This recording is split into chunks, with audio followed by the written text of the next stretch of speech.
Would you please introduce yourself? Yes, I'm Linda Sundergill, and I'm Jim Sundergill's other half. And I got involved in scouting in 1991. And at that time, Jim was a unit commissioner for several units in Yellow Springs. And he was going to be promoted to be an assistant district commissioner, and he needed someone to fill his unit commissioner slot. So he came to me and said, "Why don't you do it?" And I said, "Well, I've never been in scouting. How can I do that?" So I thought about it, and I thought, well, I'm going to talk to Uncle Joe, because Uncle Joe Davis had been in scouting for years and years, and I said, he'll give me the straight scoop whether I can do this or not. And he said, "Of course you can. All you have to do is get trained." So I took the leap and became a commissioner in 1991 and proceeded to get the Cub Leader training and the Boy Scout training and Wood Badge and all that was entailed, and have been a unit commissioner ever since. So that's like 27 years. Wow. So I figured if I was ever going to see my husband, I better get involved in scouting, because he was going to a lot of meetings, and it really did work out to be a beautiful thing, because we did so many things together and met so many great people together. So it was a good experience. Well, as I can see, as your husband, you have a number of knots on your uniform. Can you just give us an idea of what recognitions or awards those represent? Okay, well, most of them are commissioner awards, the Arrowhead being the first one. Mm-hmm. And then there's a commissioner's key for training. There's a distinguished commissioner award. Let's see, what else do I have there? Can you You've tell got me? a District Award of Merit? Yes, the District Award of Merit, which I think I got in 1997. And then the Silver Beaver, which Jim said we got our Silver Beavers together. I think the District Award of Merit was together also. Uncle Joe accompanied both of us for Silver Beaver, and when we went up, they took Jim first, and then they got the pictures all mixed up. They got my pictures with Jim's narrative, and finally they said, "Oh, just bring them both up at once." So we both went up at once and did they did the presentation, and then Uncle Joe danced us off of the stage, one of us on each arm, and he danced us off the stage. So it was very dramatic. Absolutely. What lessons do you think you learned in your adult scouting career from scouting, from being in the program?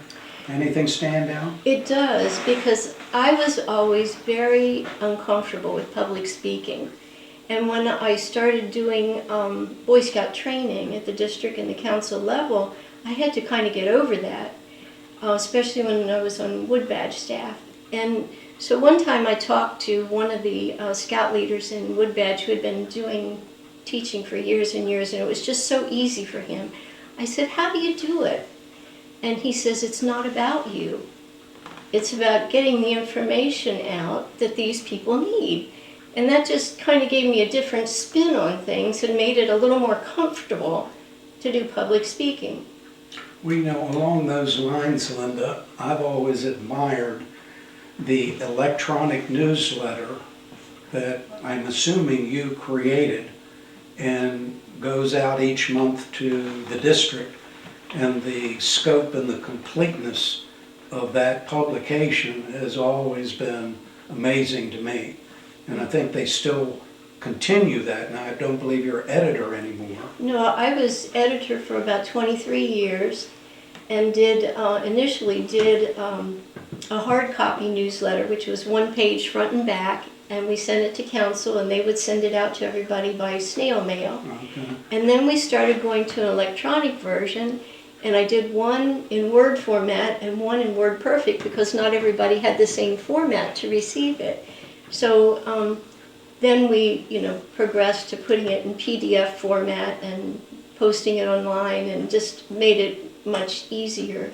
But that was really a highlight of my scouting experience, was being able to do that newsletter. That's quite a legacy you live behind just with the newsletter that you created. How do you wish to be remembered as a Frederick County Scout? Why don't you ask that again when the beep just got Have you stopped it? Well, Okay. just go ahead. It's a noise. It's just a two. We're good now. Go ahead and ask that. Okay. how do you wish to be remembered as a Frederick County Scouter? Well, I guess I'd like to be remembered as someone who tried to live by the Scoutism law, and like to be remembered as part of the team with Jim. What would you want viewers of this tape to learn from this interview that maybe you haven't said before, if there's anything you would like to add? Well, I think that not only the boys can get something really, really good out of this program, I think it really has a big effect on adults too. And not only do you learn a lot and do things that you maybe wouldn't have ever expected to do, but you make a whole cadre of friends.